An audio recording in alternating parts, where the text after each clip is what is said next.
இன்னைக்கு நம்ம வீடியோல மேத்யூ பீம் அப்படிங்கிற யூடியூபர் பண்ண 3 சூப்பரான இன்ட்ரெஸ்டிங்கான எக்ஸ்பெரிமெண்ட் தான் வீடியோல பார்க்க போறோம். 3 எக்ஸ்பெரிமெண்ட் வேற லெவலா இருக்கும். அதல என்னென்ன வரிசையா பாத்துறலாம். அதுக்கு இந்த வீடியோ பிடிச்சா மறக்காம லைக் பண்ணி நம்ம சேனலை மறக்காம சப்ஸ்கிரைப் பண்ணி வச்சுக்கோங்க. ஃபர்ஸ்ட் அவர் ஒரு பலூன் எடுத்து வராரு. அந்த பலூன் ஒரு ஆணில குத்துனோனே அந்த ஆணில பட்டனே அந்த பலூன் வெடிச்சிருச்சு. இப்போ என்ன பண்ண போறான்னு கேட்டீங்கன்னா ஒரு 2 அட்டை எடுத்து இந்த 2 அட்டையிலயுமே வந்து 100 கணக்கான ஆணியை குத்தி வச்சிருக்காப்ல. இப்போ அந்த 2 அட்டை ஆணிக்கு நடுவுல ஒரு பலூனை ஊத்தி வைக்கிறாரு. நான் கூட வெடிச்சிருமோன்னு பயந்தேன். என்ன ஆச்சுன்னு பாத்தீங்கன்னா அந்த பலூனுக்கு ஒண்ணுமே ஆகலங்க. இது ஒரு சிம்பிளான சயின்ஸ் தான். அது என்னன்னு உங்களுக்கு தெரிஞ்சா நீங்களே மறக்காம கீழ கமெண்ட் பண்ணுங்க. அடுத்து ஒரு 7 கருப்பு பலூன் வந்து வரிசை அடிக்க வச்சிட்டாப்ல. அதுக்கப்புறம் கடைசி ஒரு பெரிய சிவப்பு கலர் பலூன் அடிக்க வச்சிட்டாருங்க. இப்போ ஒரு லேசர் எடுத்து அந்த லேசர் மூலமா அந்த பலூன் வந்து வெடிக்க வைக்க முடியுமா அப்படிங்கிற எக்ஸ்பெரிமெண்ட் தான் பண்ண போறாரு. ஃபர்ஸ்ட் அந்த கருப்பு கலர் பலூன்லாம் வந்து வரிசை டப்பு டப்புன்னு வெடிச்சிருச்சு. ஆனா வந்து இந்த லாஸ்ட்ல இருக்கிற அந்த ரெட் கலர் பலூன் மட்டும் வெடிக்காம இருந்துச்சுங்க. அவர் ஒரு 2 நிமிஷம் அப்படியே புடிச்சு நிக்கிறாப்ல டைட்டா. கடைசில அந்த பலூன் வெடிச்சிருது.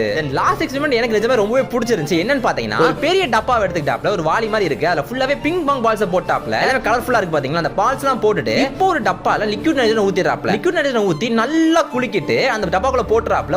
போட்டுலாம் செதறி ஓடுறாங்க. எனக்கு சத்தியமா ஃபர்ஸ்ட் என்ன நடக்குதே புரியல. அப்புறம் கொஞ்ச நேரம் கழிச்சு தாங்க தெரியுது அந்த பிங் பாங் பால்ஸ்க்குள்ள போட்ட அந்த நைட்ரஜன் வந்து அந்த டப்பா வந்து வெடிச்சு மொத்த பிங் பாங் பால்ஸ் செதற விட்டுருது. அது பார்க்கறப்ப ஏதோ வேற லெவலா இருக்குல. இது 3 எக்ஸ்பெரிமெண்ட்ல உங்களுக்கு எந்த எக்ஸ்பெரிமெண்ட் பிடிச்சிருந்துச்சு அப்படி தான் மறக்காம கீழ கமெண்ட் பண்ணிருங்க. அப்படியே போதும் நம்ம சேனலுக்கு சப்ஸ்கிரைப் பண்ணி போயிருங்க.